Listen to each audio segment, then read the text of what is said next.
ओम कर्पूरगौरं करुणावतारं संसारसारं भुजगेन्द्रहारं सदा वसन्तं हृदयारविन्दे भवं भवानी सहितं नमामि।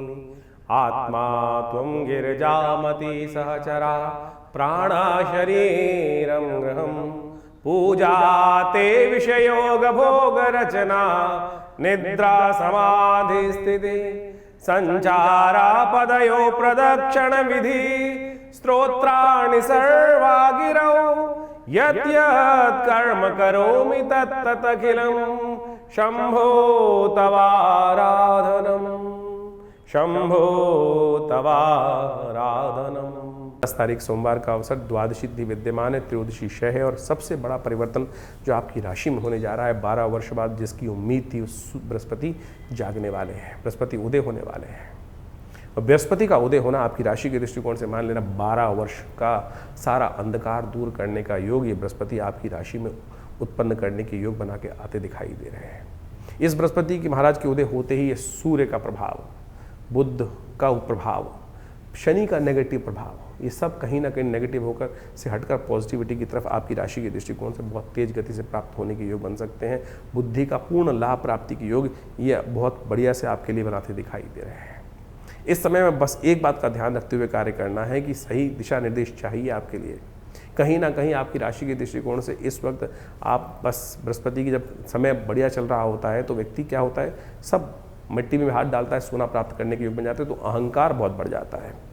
ऐसे में अहंकार का ध्यान करते हुए कहीं ना कहीं स्थिति क्या हो जाती है कि हम ठीक हैं, हमारे बड़े वाले व्यक्ति जो है घर के बड़े बूढ़े हैं वो किसी काम के नहीं हैं। ये भाव यदि मन में आया तो कर्क राशि वालों समझ लेना आपकी राशि का ये जो बृहस्पति का शुभ प्रभाव है कहीं ना कहीं नेगेटिव हो जाएगा। पंचों की राय शर्माते नाला जहाँ गिरना है गिरो, कहीं ना कहीं किसी आपके द्वारा किसी का अपमान नहीं होना चाहिए।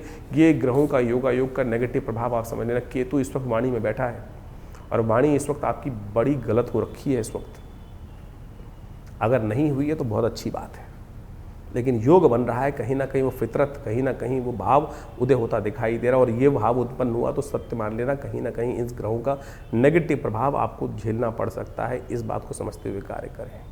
बृहस्पति के शुभ प्रभाव को करने के लिए आपकी राशि के दृष्टिकोण से आपको बृहस्पति का शुभ प्रभाव अवश्य कोई ना कोई पीला वस्त्र धारण करें। अपनी सीट जहाँ आप बैठते हैं वहाँ पर थोड़ा सा कोई गोल्डन कपड़ा, पीला कपड़ा बिछा के रखें। गाड़ी में आप बैठते हैं तो गाड़ी में कहीं ना कहीं पीला वस्त्र लगा लीजिए, पीला तौलिया लगा लीजिए। ये कोई अपने साथ पीला रुमाल जेब में रख लीजिए, पीले रंग का कपड़ा आप जेब में रख लीजिए। किसी प्रकार से पीले रंग का कपड़ा आपके साथ टच होना ये कहीं ना कहीं आपके लिए बड़े पुण्यों को उदय करने वाला योग रहेगा। आने वाले 9 महीने आपकी गोचर के दृष्टिकोण से कर्क राशि वालों के लिए बहुत महत्वपूर्ण हो सकते हैं। बहुत कुछ पद प्राप्त करने के, बहुत कुछ चीज़ों को ठीक करने के लिए, अपने खराब समय को जो निकला है उसको ठीक करने के लिए, इमेज को बदलने के लिए, अपने प्रभाव को बदल देने के लिए, पर्सनालिटी को बदलने के लिए, ये समय कुछ नया स्थिति को बदलने के लिए कुछ 9 महीने में विशेष तौर पर नया बच्चा जो होता है पद उत्पन्न होता है, ये वैसा ही कुछ नया आपकी पर्सनालिटी में उदय करने के लिए योग बनाता दिखाई दे रहा है। इसको पॉजिटिव करने का प्रयास अवश्य कीजिए। इस समय भगवती दुर्गा की जितनी उपासना करोगे, दुर्गा का यज्ञ जितना करोगे, गुरु का आशीर्वाद जितना लेने का प्रयास करोगे, उतना कल्याण का योग आपके लिए बन जाएगा। देखिए बृहस्पति का ये परिवर्तन जो होने जा रहा है और अब मान के चलो पूरा आने वाला जो अगले साल तक का 2027 तक के लिए बृहस्पति का परिवर्तन हो चुका है। उच्च के हो गए हैं बृहस्पति। अब ये उच्च के बृहस्पति उदय होकर जिस प्रकार से इस दिन से परिवर्तन करने का योग बनाएंगे, ये बहुत विशेष स्थान आपकी राशि के दृष्टिकोण से उत्पन्न करते दिखाई दे रहे हैं। इस समय इनका प्रभाव आपने समझा, लेकिन इनकी शक्ति को बढ़ाने का आपको खास तौर पर विशेष ध्यान रखते हुए कार्य करना चाहिए। 12 वर्ष बाद बृहस्पति उदय होकर पूर्ण जो योग बना रहे हैं, अब उदय भी हो चुके हैं, परिवर्तन करने के बाद अस्त हो गए थे। अब 25 दिन बाद जो अब उदय होने की शक्ति में आए हैं, तो आप सत्य माने अब इनको ताकत देने का प्रयास करें। एक हम आपके लिए बात रखें कि आज की तारीख में बृहस्पति को ताकत देने के लिए एक जन प्रचलित जो सबसे ज़्यादा जो उपाय किया जाता है, हर दूसरे आदमी के हाथ में आप उस उपाय को देखते हैं, वो तर्जनी उंगली में कहीं ना कहीं वो बृहस्पति का एक नग, जिसको येलो सफायर बोला जाता है, पुखराज बोला जाता है, या उसका उपरत्न लोग धारण कर लेते हैं, जिसको सुनहला बोल के धारण कर लेते हैं। वो सुनहला धारण कर लोग हर कोई पहन के घूमता रहता है, बहुत ज़्यादा लोग। अब क्या वो पूरी तरह से, अगर शुद्ध रत्न है तो बिल्कुल चमत्कार करेगा, इस बात को कोई दिक्कत नहीं है। अगर रत्न शुद्ध है तो ऐसा हो ही नहीं सकता रत्न का चमत्कार ना हो। लेकिन क्या इस धरा से, पृथ्वी से इतने रत्न निकलते हैं कि हर दूसरा आदमी बृहस्पति का कहीं ना कहीं नग धारण करके पहन ले? अब नहीं शुद्ध नहीं निकल रहे हैं या बाजार में लैब में बनाए जा रहे हैं, तो फिर उनका क्या लाभ होगा? आप केवल दिल बहलाने के लिए, अपने मन को बहलाने के लिए किसी व्यक्ति की बात सुनकर आप धारण कर लें तो आपको लगे तो अच्छा है, तो नहीं तो फिर वो तो कहीं ना कहीं मानसिक तौर पर कहीं ना कहीं भ्रांति उत्पन्न करने का योग बनाएगा। अरे बहुत सरल उपाय है ना। हम इस बात को क्यों ना, बृहस्पति 12 वर्ष बाद आपकी राशि के दृष्टिकोण से इतना सुंदर योग बन के आया है, उसकी थोड़ी बहुत दोषों को दूर करने के लिए आप कोशिश ये करें, हल्दी से स्नान करें नित्य प्रति, हल्दी का तिलक अपने माथे पे लगाने का प्रयास करें। वैसे तो आमतौर पे बहुत सारे बड़े ज्योतिषी जो हैं वो केसर की बात करते रहते हैं। बिल्कुल शास्त्रोक्त विधि है, केसर इससे बढ़िया तो औषधि बृहस्पति से हो नहीं सकती है क्या। लेकिन केसर भी इतना मिल रहा है बाजार के अंदर। केसर सरकार की जो रिजल्ट्स हैं, गजट्स हैं, उनमें दिखाया जाता है कि इतना केसर नहीं हो रहा है जो हर कोई केसर बाजार में हर दुकान पे मिल रहा है। सिंथेटिक धागों को काट कर, भुट्टे के बालों को काट कर, रंग कर, या और पता नहीं किस किस चीज़ों को बनाकर डिब्बे में बेच दिया जाता है। अब फिर उपाय कैसे करेगा? ज्योतिष के दृष्टिकोण से तो फिर वो केसर हुआ ही नहीं। तो आप कोशिश ये करें उसके अनुसार से, बृहस्पति का मंत्र जप करो, ओम ग्रांग ग्रीं ग्रौंग से गुरुवे नमः। हिंग लगे ना फिटकरी, रंग चोखा ही होगा। सद्भावना से जिए। ओम छोटा सा मंत्र, ओम ग्रांग ग्रीं ग्रौंग से गुरुवे नमः।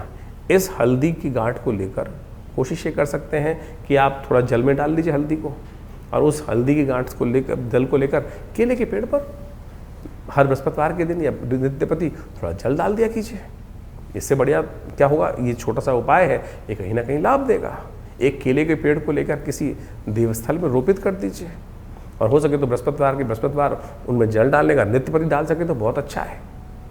बाकी सब तो पेड़ के साथ कई समस्याएं होती हैं कि पीपल को रविवार को नहीं छूना चाहिए, लेकिन केले के साथ तो ऐसी कोई समस्या नहीं, नित्य प्रति जल दे सकें तो बहुत अच्छा है, आपके लिए बड़ा कल्याणकारी योग बनेगा। केले के फल का दान कर दीजिए, किसी ब्राह्मण की, योगी गुरुजन की सेवा करने का प्रयास कर लीजिए, और ये सब चीज़ें बड़े कल्याणकारी। अब बहुत सारे बच्चे हैं, अब वो तो कुछ मंत्र जप भी नहीं करते हैं, तो उसके लिए एक रास्ता अपनाने का प्रयास कीजिए। ये पीला धागा, ये जो पीला धागा है, ये बृहस्पति का सिद्ध धागा, बृहस्पति के मंत्र से जप करा हुआ ओम ग्रांग ग्रीं ग्रौंग से गुरुवे नमः, इस मंत्र को जप कर इसको बच्चे को पहना दीजिए। बच्चे के सीधे बाजू में कहीं बांध दीजिए, बाजू बंद के तौर पर बांध दीजिए, या कहीं ना कहीं हाथ में बांध दीजिए। सत्य माने, इससे ना तो कोई बहुत महंगा इलाज है, छोटा सा इलाज है, इससे भी उतना ही लाभ प्राप्त करने के योग बन जाएंगे। और जो आप हर कोई आज एक भेड़ चाल में फंस गया है, वो कहीं ना कहीं गलत स्थिति में फंस जाते हैं, कहीं ना कहीं मूर्ख बन जाते हैं लोग, तो उससे बचने का आपको प्रयास कर लेना चाहिए। तो इस स्थिति को आप अपनाने का प्रयास करें। बृहस्पति बहुत बढ़िया परिवर्तन कर आपके राशि के दृष्टिकोण से इस वक्त 12 वर्ष बाद योग बना के बैठा है। अगर कहीं थोड़ा बहुत नेगेटिव प्रभाव भी कर रहा है तो उसको ठीक करने के लिए ये उपाय जो हमने बताए, इनको तुरंत करने का प्रयास कीजिए। ईश्वर की कृपा से आपके ग्रहों को परिवर्तन करने की स्थिति आपके अंदर है। सकल पदार्थ है जग माही, कर्महीन पुरुष पावत नहीं। इस बात का ध्यान रखना। कोशिश करो अपने को सही रूप से बुद्धिमानी के साथ कार्य करने का प्रयास करें। ज्योतिष एक प्रत्यक्ष विषय है, उनको सही रूप से आपको समझने का प्रयास करना चाहिए, चीज़ों को ठीक करने का प्रयास करना चाहिए। तो ऐसे में इन सब चीज़ों को समझकर कार्य करेंगे तो बहुत कल्याणकारी योग आपकी राशि के दृष्टिकोण से अवश्य बनकर तैयार हो रहे हैं। तो आप इन सब चीज़ों को समझकर कार्य करेंगे तो बहुत अच्छा रहेगा। तो अभी आपने अपनी राशियों का प्रभाव समझा, किस प्रकार का ग्रहों का योग बन रहा है और कब कौन से दिन। देखिए, इस सावन के महीने में ग्रहों का योग जो बन रहा है, बड़े सारे ग्रहों का परिवर्तन आपको हमने बताया ही है। इस वक्त आपकी राशि के, यदि देखें आपने राशि के दृष्टिकोण से देखा कि जो शुक्र हैं वो परिवर्तन कर बहुत विचित्र स्थिति में जाते दिखाई दे रहे हैं, कमज़ोर होते दिखाई दे रहे हैं। और ये कहीं ना कहीं, और इस बार जो आषाढ़ के महीने में आप देखो तो बृहस्पति भी जो के योग जो बन रहे हैं वो भी 5 बृहस्पति पढ़ते दिखाई दे रहे हैं। और ये 5 बृहस्पति कहीं ना कहीं शुक्र का, कहीं ना कहीं इस वक्त कन्या राशि में अकेले होकर बैठना कहीं ना कहीं हानि का योग बनाता है, कहीं ना कहीं अतिवृष्टि के योग बनाते दिखाई दे, जिसके कारण से कहीं ना कहीं संसार में बाढ़ इत्यादि की समस्याएं कुछ ज़्यादा होती दिखाई दे रही। इस वक्त भयावह युद्ध की स्थिति जो बन रही है वो भी आपको सामने दिखाई देता है। कहा जाता है कि जिस महीने में 5 बृहस्पति एक साथ पड़ जाएं वो कहीं ना कहीं अराजकता की स्थिति उत्पन्न करते दिखाई दे रहे हैं। साथ में शनि महाराज इस वक्त लगातार करीब 4.5 महीने के लिए वक्र अवस्था में चल ही रहे हैं। तो ऐसे में ही शनि का वक्री होना और जो बृहस्पति का साथ इस प्रकार का योग बनना, ये कहीं ना कहीं अशांति का वातावरण विश्व में और बढ़ाता दिखाई दे रहा है। देख ही रहे हैं कि मिडिल ईस्ट के अंदर क्या स्थिति इस वक्त भयावह मची हुई है और ये कहीं ना कहीं पूरे विश्व को अशांत करने के लिए, महंगाई को बढ़ाने के लिए कहीं ना कहीं स्थिति को आपके हाथों से बाहर निकालती दिखाई देगी। तो ऐसे में महंगाई के दर कहीं ना कहीं आने वाले समय में विश्व को अशांत करने के लिए और महंगाई को और बढ़ाने के लिए स्थितियां कहीं ना कहीं विकट होती दिखाई दे ही रही हैं। तो ऐसे में आपको विशेष तौर पर अपने राशि के अनुसार से समझते हुए कौन से खास उपाय आपको करने हैं, कब करने हैं, कैसे करने हैं, वो सारे हमने आपको बताया इस वक्त आपकी राशि के दृष्टिकोण से। इसके साथ साथ सावन का सुंदर महीना चल रहा है। हमारे जीवन को जो भी कष्ट जीवन में आते हैं उन सबको ठीक करने के लिए प्रार्थना एक ऐसा माध्यम है कि यदि हम प्रार्थना का सहारा लें तो समस्त प्रकार से कष्टों को दूर करने के योग विशेष तौर पर बना सकते हैं। सावन का महीना भगवान शिव को प्रसन्न करने का महीना है और भोलेनाथ एक छोटे से लोटे के जल से ही प्रसन्न हो जाते हैं और समस्त कष्टों को निवृत्ति करने का योग बना देते हैं। भगवान विष्णु जब शेषशय्या पर विश्राम के लिए जाते हैं तो सत्ता जो है शिव के हाथ में होती है।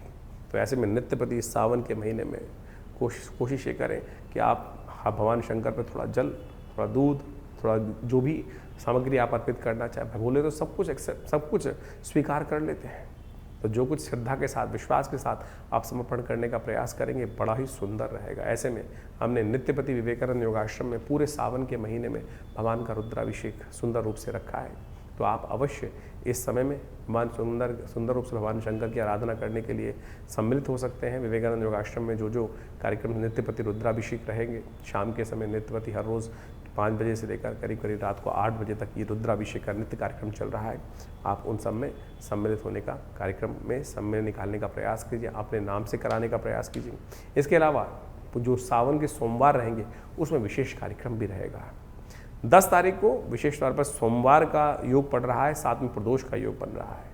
ऐसे में सोम प्रदोष का ये योग बना है, समस्त अनिष्टों को दूर करने का योग बनता है भगवान शंकर की सुंदर उपासना के लिए। इस दिन कहा जाता है कि भगवान शंकर का अभिषेक जो बड़ी श्रद्धा के साथ करते हैं, ओम नमः शिवाय का जप करते हुए, रुद्र अष्टाध्यायी के द्वारा भगवान का स्तवन करते हुए करते हैं, उनके कई जन्मों के कष्ट दूर करने के योग बन जाते हैं। ये बहुत सुंदर योग है। इस बार तो त्रयोदशी क्षय भी हो रही है, त्रयोदशी क्षय हो रही है, संधि काल बन गया है और क्षय तिथि में कोई मुहूर्त तो होता नहीं है। भगवान शंकर का सुंदर स्तवन अवश्य इस दिन करने का प्रयास कीजिए। बड़ा सुंदर रुद्राभिषेक का कार्यक्रम आश्रम पे रहेगा ही, आप भी उसमें सम्मिलित हुई जमुना पार विवेकानंद योगाश्रम में। तो आपकी भगवान की कृपा से आपकी मनोकामना सिद्धि करने का सुंदर योग अवश्य बनेगा। ये रुद्राभिषेक जो है वो वैसे तो सुंदर रुद्र अष्टाध्यायी के द्वारा होना चाहिए। लोग जाकर केवल जल चढ़ा देते हैं और आज की तारीख में कावड़ लोग लेकर भागे आते हैं और वहाँ जाके केवल 2 मिनट जल चढ़ाने का समय मिलता है। कोशिश ये करें पूर्ण रूप से विधि का पालन करते हुए शुद्ध अवस्था में जाकर भगवान शंकर का स्तवन आप करने का प्रयास कीजिए। सुंदर रूप से मनोकामना सिद्धि का योग बन जाता है। इस संसार में अनेक कथाएं शास्त्र में विद्यमान हैं जो आपकी मनोकामनाओं को पूर्ण करने के योग बनाती हैं। जीवन में समस्त कष्टों को केवल एक लोटे के जल से ही भगवान शंकर पर डाल दिया जाए तो कष्ट दूर हो जाते हैं। उपनिषद में एक कथा आती है, उपनिषद की कथा है और सत्य रूप से कथा है, मेरे और आपके मति भ्रम को ठीक करने के लिए बताई गई है। एक व्यक्ति था, बड़ा व्यभिचारी था, संसार में हमेशा उसने जो गलत काम हो सकते हैं सब किए, जो कार्य हो सकते हैं गलत सब करे जीवन में। देव योग से एक दिन बड़ा अजीब सा योग बना, किसी गलत कार्य से उसने पैसे अर्जित किए, नशा भी किया और किसी नाचने वाली का दर्शन करने के लिए इच्छा से वो जा रहा था। कुछ पान का बीड़ा, कुछ मीठा, कुछ गजरा इत्यादि उसने हाथ में ले रखे थे और कुछ नशे में भी था। उपनिषद की कथा है और शास्त्र में मेरे और आपके मति भ्रम को देखने के लिए उपनिषद में ये कथा संतों ने वर्णन करी है। कहा जाता है कि रास्ते में नशे में चलते चलते संध्या वेला हो चुकी थी, रात्रि का समय आप बहुत पास आ गया था, कहीं ठोकर लगी और गिर पड़ा। पता नहीं कितनी देर तक गिर रहा। कहा जाता है भोर हुई, भोर होने के टाइम पर वो मंदिर के कहीं पास ही था, अभी सुबह का समय ही चल रहा था। कहीं ना कहीं देवयोग से पता नहीं कौन सा संस्कार जागा, होश आया, सामने उठते ही सामने भगवान शंकर का शिवलिंग दिखाई दिया। नशे में था उस वक्त, उठा, गिरता पड़ता कहीं ना कहीं भाव जागा, उसने देखा वहाँ जाना था, अरे मुझे तो कहीं जाना था। उसने देखा मिट्टी लग गई फूलों पे, मीठा पान सब थोड़ा धूल में सन गया है। शंकर भगवान का सामने शिवलिंग देखते ही कहीं ना कहीं देव प्रेरणा से करे, अच्छा चलो आज इन्हीं को चढ़ा देते हैं। ना मंत्र आता था, ना कुछ विधि मालूम थी। लड़कते पटकते कहीं ना कहीं वो मंदिर की सीढ़ियों पर पहुंचा और जाकर उस पान के बीड़े को वहीं भगवान पर अर्पित कर दिया। साथ में जो गजरा था वो भगवान को चढ़ा दिया। जो मंत्र उल्टा सीधा आता था वही भगवान को मंत्र जपते हुए कर दिया। चोट लग चुकी थी, खून बह चुका था बहुत ज़्यादा, वहीं शिवलिंग के ऊपर ही गिर पड़ा, मर गया। अंतकाल के बाद जो आत्मा की गति होती है वो पद्धति मनाई गई, यमराज के समक्ष उपस्थित किया गया। कथा कहती है कि यमराज के समक्ष उपस्थित किया गया उसको, तो यमराज ने कहा चित्रगुप्त बताओ इनके जीवन में क्या कुछ लिखा हुआ है। तो कहा, चित्रगुप्त ने कहा कि महाराज चिरकाल तक नरकादि लोकों में भोगना है इसको, ऐसा लिखा हुआ है। लेकिन एक बहुत खास बात है, 2.5 घड़ी का इंद्रासन इसको प्राप्त है। इस जीवात्मा को 2.5 घड़ी का इंद्रासन प्राप्त हुआ है। उस जीवात्मा की आंख खुल गई, जिस स्थिति में था उसने तो कोई शुभ कार्य कभी किया ही नहीं था। यमराज ने पूछा महाराज कहाँ जाओगे? तो पहले उसने कहा प्रभु मेरी आपसे एक अनुरोध है कि मुझे यह बताया जाए कि मैंने ऐसा कौन सा कार्य किया जिसके कारण से मुझे इंद्रासन मिला है 2.5 घड़ी का। अब जीव है, वहाँ ऐसा तो नहीं, सुनवाई नहीं होती। जो जो आपके मन के संशय हैं यहाँ नहीं ठीक होंगे तो वहाँ तो अवश्य सुनने का रास्ता, जानने का रास्ता हमेशा खुलता है। ऐसा नहीं है कि अंधे कुएं के अंदर फेंक दिया जाता है, बताया जाता है कि भाई तूने ये किया, ऐसे से किया, ऐसे से किया। और यदि आप गरुड़ पुराण पढ़ो तो वह सब कुछ वर्णन साफ साफ दिखाया गया है कि हर आत्मा को, हर जीवात्मा को उसके कर्म सब दिखा दिए जाते हैं, पिक्चर की तरह रिकॉर्ड हो जाता है। सब चीज़ें रिकॉर्ड करके दिखा दी जाती हैं कि भाई तूने ये किया था, छुपा के किया था। उस परमात्मा की विधि के आगे कुछ नहीं छुपता। तो बताया गया, भाई चित्रगुप्त ने कहा कि महाराज इन्होंने जीवन पर्यंत कोई भी शुभ कार्य नहीं किया, हमेशा कहीं ना कहीं कत्ल किया, ये गलत किया, चोरी डकैती, जो व्यभिचार हो सकते हैं सब, झूठ बोलना, सब काम किए हैं। लेकिन अंत में मरने से पहले भगवान शंकर को इन्होंने उस तुरीय अवस्था में जाकर एकाग्र चित्त भाव से भगवान के जो समर्पण किया है उसके कारण से, पुण्य योग से इनको 2.5 घड़ी का इंद्रासन प्राप्त हुआ है। तो इंद्र ने कहा, भाई यमराज ने कहा ठीक है महाराज पता चल गया। धर्मराज ने कहा अब बताओ कहाँ जाओगे, पहले